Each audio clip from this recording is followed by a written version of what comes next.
T20 series में New Zealand को रौंदने के बाद भारत के पास मौका मिलेगा टेस्ट सीरीज में भी अपनी बादशाहत को कायम रखने का। पहला टेस्ट मैच कानपुर में खेला जाना है और उसी के प्रीव्यू के लिए हमारे साथ जुड़ने वाले हैं खास मेहमान। एक ऐसे मेहमान है जिन्होंने 2000 में अपना डेब्यू भी किया था और उसके बाद बहुत कड़क शॉट्स लगाए थे बैकफुट और फ्रंट फुट पे जाके। लेकिन उनका खासकर सोशल मीडिया पे गेम जो है वो पूरी तरह से फ्रंट फुट पर आधारित है। आप देख रहे हैं ESPN cricket info match day Hindi.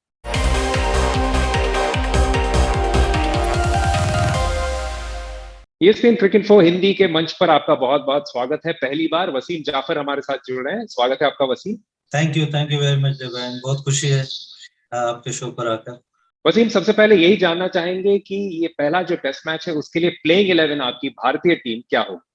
जी हाँ, बिल्कुल। मैंने बता ही दिया कि मयांक और शुभमन गिल मेरे हिसाब से ओपन करेंगे शायद। 3 number definitely Pujara, 4 number Ajinkya. क्योंकि मुझे ऐसा लगता है कि श्रेयस अय्यर पहले स्क्वाड में थे तो शायद उनको पहले चांस मिलना चाहिए नंबर 5 पे। सूर्य कुमार यादव अभी एज अ रिप्लेसमेंट आए हैं तो मुझे लगता है कि ही हैज टू वेट। तो वो श्रेयस अय्यर 5 नंबर पे खेलेंगे। Riddhiman Saha will come back at number 6। Jadeja at 7। Ashwin number 8 पर। नंबर 9 पर मैं थोड़ा सा अगर आप रिसेंट परफॉर्मेंस की बात करें तो डेफिनेटली अक्षर पटेल की तरफ में जाऊंगा।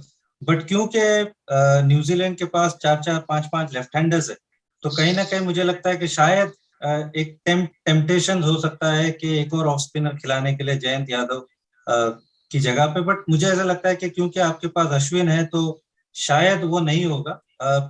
हमारे पास जब मैन इन फॉर्म है अक्षर पटेल, रिसेंट T20 में भी इतनी बढ़िया बॉलिंग की है, तो प्रोबेबली नंबर 9 अक्षर पटेल होंगे। नंबर 10 मेरा जो है वो मोहम्मद सिराज है। अगेन बहुत अच्छे बॉलर्स है। इंडियन कंडीशंस में रिवर्स स्विंग बहुत इंपॉर्टेंट होगी तो he will probably number 10। Number 11 में अगेन डिबेट है कि whether you want to go with Umesh Yadav और ईशांत शर्मा। ईशांत शर्मा जो कि 100+ टेस्ट मैचेस खेला हुआ प्लेयर है आपके पास, इतनी लॉन्जेविटी से वो खेलते आ रहे हैं। But I will be tempted to play Umesh Yadav just because कि वो रिवर्स स्विंग का फैक्टर आता है और उनका जो परफॉर्मेंस है इंडिया के अंदर वो फेनोमिनल है, with the old ball with the new ball. तो मैं कहीं ना कहीं थोड़ा सा टेम्प्टेड होऊंगा उमेश यादव को खिलाने के लिए। तो उमेश, सिराज और ये 3 स्पिनर। और एक और खास बात ये है दिव्यांग के हमारे जो तीनों स्पिनर है ये तीनों बहुत अच्छा बैटिंग करते हैं।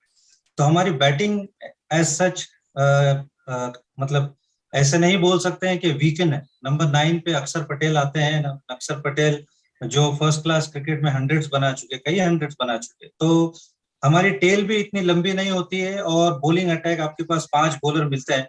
तो I think looks a very very solid solid team. आपने कई खिलाड़ियों का जिक्र किया और उनमें से एक काफी रोचक रहेंगे क्योंकि मयंक अग्रवाल, शायद काफी फैंस याद नहीं रखेंगे कि उन्होंने गैबा में मिडिल ऑर्डर में भी एक योगदान दिया था, लेकिन बहुत दिनों के बाद शायद ओपनिंग में यहाँ पे दिखेंगे। आपका उनके साथ काफी गहरा संबंध रहा है। किंग्स 11 पंजाब किंग्स के लिए आप उनके भी रहे हैं तो आपने करीब से उन्हें देखा है। ये बताइए कि उन्होंने अपने तकनीक के साथ थोड़ा बहुत जूझा है इस साल, तो इस बार उनसे क्या उम्मीद हम रख सकते हैं? नहीं, मुझे ऐसा लगता है कि काफी टाइम उनको मिला होगा। डेफिनेटली बीच में उन्होंने आईपीएल खेला था बट आईपीएल के बाद कोई ऐसा क्रिकेट नहीं हुई है।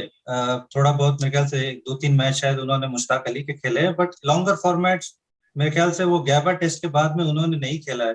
बहुत क्लोज आए थे, जैसे मैंने बोला कि इंग्लैंड में खेलने के लिए, बट कंकशन की वजह से रूल आउट हो गए थे। तो कहीं ना कहीं आई फील कि he is waiting to grab that opportunity, क्योंकि बहुत डबल 100 बनाया था साउथ अफ्रीका के सामने। डेब्यू में जो 2 इनिंग्स खेली थी ऑस्ट्रेलिया में 70s की, वो बहुत ही बढ़िया इनिंग्स थी। और बहुत कॉन्फिडेंट कैरेक्टर है। Somebody who is eagerly waiting to perform. बहुत एक फाइटर, जिस तरह से हम एक टीम के अंदर एक फाइटर कैरेक्टर हम तलाश करते हैं, तो कहीं ना कहीं मुझे वो दिखाई देता है उनके अंदर। और वो इस अपॉर्चुनिटी की मुझे लगता है कि बहुत ईगरली वेटिंग होंगे कि कब मुझे मौका मिले और कब मैं इसको ग्रैब करूं। चलिए, दो और बड़े बल्लेबाजों की बात करते हैं जो इंटरेस्टिंगली इस मैच के लिए एक कप्तान है, एक उप कप्तान है। अजिंक्य रहाणे और चेतेश्वर पुजारा, दोनों का हालिया फॉर्म शायद उतना अच्छा नहीं रहा है, बड़े स्कोर्स नहीं आए हैं, तो उनके लिए कितना अहम सीरीज होगा ये? जी हाँ, बिल्कुल। पुजारा डेफिनेटली मुझे लगता है कि लास्ट सीरीज में बहुत बढ़िया बैटिंग की। जो हमने बात देखा है ब्रिस्बेन में और उसके पहले भी ऑस्ट्रेलिया सीरीज में, जिस तरह से उन्होंने बैटिंग की, इवन तो बहुत बड़ा स्कोर तो नहीं बनाया, लेकिन जिस तरह की पारी खेली और एक सपोर्ट उन्होंने जो दिया है एक एंड के ऊपर, उसी वजह से जो बैट्समैन है उनके अराउंड में खेल सके और वो स्ट्राइक रेट पे दूसरे लोग खेल सके, तो कहीं ना कहीं वो एक सॉलिडिटी वो आपको देते हैं। तो पुजारा तो मैं ज्यादा नहीं कहूंगा, क्योंकि ही नोस के उनको क्या करना है। और बहुत अच्छा लगा था मुझे देख करके जब उन्होंने इंग्लैंड में थोड़ा सा अटैकिंग बैटिंग की थी। वो शायद 90 बनाया था एक टेस्ट मैच में। तो आई वॉज वेरी हैप्पी कि वो, मुझे पता है क्योंकि मैंने उनको बहुत करीब से देखा है, हम लोग साथ में इंडियन ऑयल में खेलते हैं, काम करते हैं। तो for him to play like that, I was very very happy. कि कहीं ना कहीं कभी लगता है मुझे कि बहुत शेल में थोड़ा चले जाते हैं, और बोलर्स थोड़े टॉप पे आ जाते हैं। तो वो जिस तरह से उन्होंने इंग्लैंड में खेला था later half of the series, I think that was very very good to see, and I want him to continue like that. उसके अलावा अजिंक्य रहाणे के लिए मुझे लगता है कि बहुत इंपॉर्टेंट सीरीज है, क्योंकि वो जो मेलबर्न में एक 100 उन्होंने बनाया था, उसके बाद में वो कंसिस्टेंट स्कोर हमको देखने नहीं मिला, ऑस्ट्रेलिया में भी और उसके बाद इंग्लैंड में भी। आईपीएल में इतना उनको मौका नहीं मिला, बट जो अच्छी चीज मुझे देखी कि मुंबई के लिए जाके मुश्ताक अली खेला और 3 या 4 कंसेक्यूटिव 60s 70s बनाए उन्होंने। तो मुझे लगता है कि अच्छे फ्रेम ऑफ माइंड में होंगे, अच्छे फॉर्म में मुझे लगता है कि होंगे।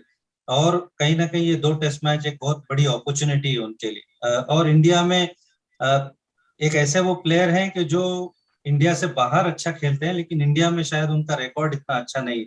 तो कहीं ना कहीं मुझे ऐसा लगता है कि वो भी बहुत फायर्ड अप होंगे कि ये जो 2 टेस्ट मैच है उसमें से एक वो कैप्टन है खुद।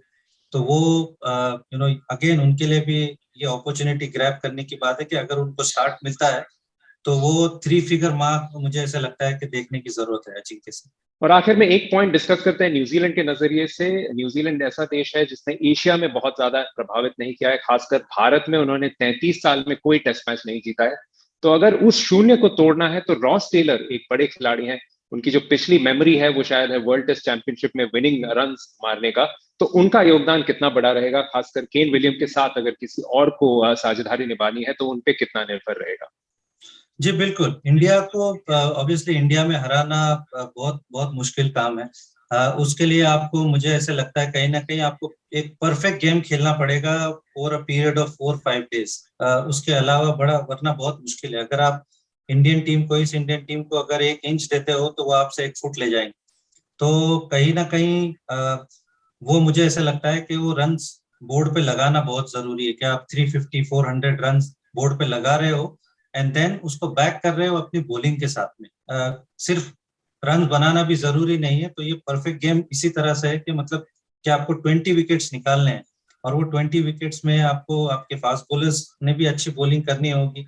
आपके स्पिनर्स बहुत इनएक्सपीरियंस है, इवन दो एजाज पटेल ने अच्छी बॉलिंग की है अगेंस्ट पाकिस्तान यूएई के अंदर, but India is totally different ball game. Mitchell Santner बहुत न्यू है टेस्ट क्रिकेट में, एक भी फाइफर नहीं है उनका टेस्ट क्रिकेट में। तो वो बहुत इनएक्सपीरियंस बॉलिंग अटैक है, और वो मुझे लगता है कि कहीं ना कहीं ये लोग, मुझे लगता है, टेस्ट होंगे against this quality Indian batting.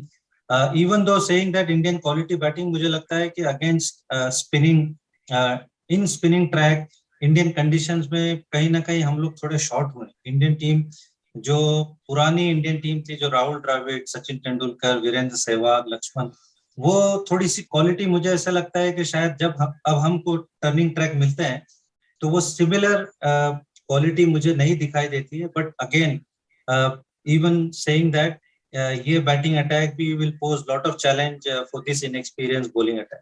आपके विशेष टिप्पणी के लिए बहुत बहुत शुक्रिया वसीम। हम आपसे जुड़ते रहेंगे हर मैच डे के बाद ईएसपीएन क्रिकइंफो पर, और साथ ही साथ सोशल मीडिया पे भी जरूर नजर रखेंगे कि आपके क्या क्या नए मीम्स बन रहे हैं इस टेस्ट सीरीज के दौरान। आप देख रहे थे ESPN Cricinfo match day Hindi.